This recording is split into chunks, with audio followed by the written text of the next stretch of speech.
Hi, it's me again with Corel Draw Tips and Tricks, part 2 of this series.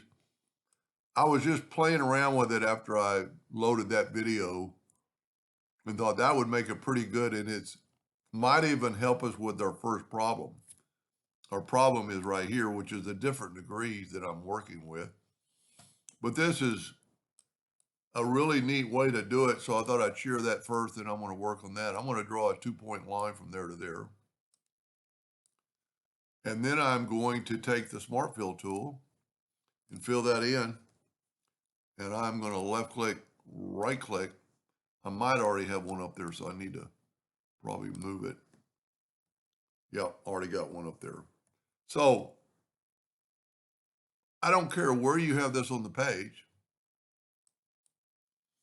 If you will grab that first and shift select that and go EC, and you have to do it in that order because if you don't, it'll move the red.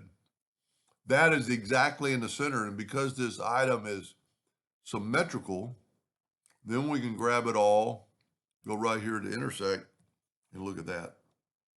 That easy. Now, I'm going to move this out of the way for a second. Move this out of the way. I'm actually going to just delete our rectangle.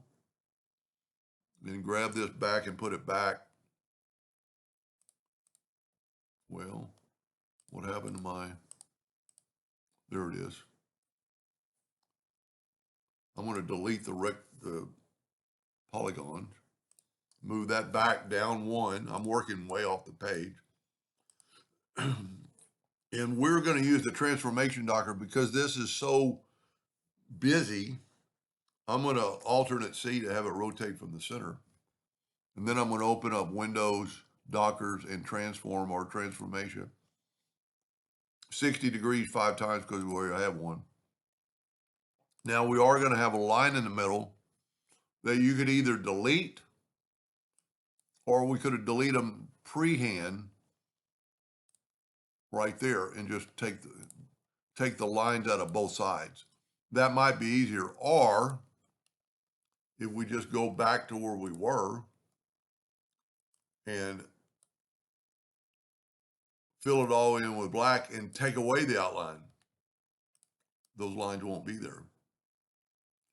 Now I did it in white over here, just kind of, I think it shows it off more, but maybe not. Let's put a yellow box around it this time. And hopefully I'm going to make part 3 that might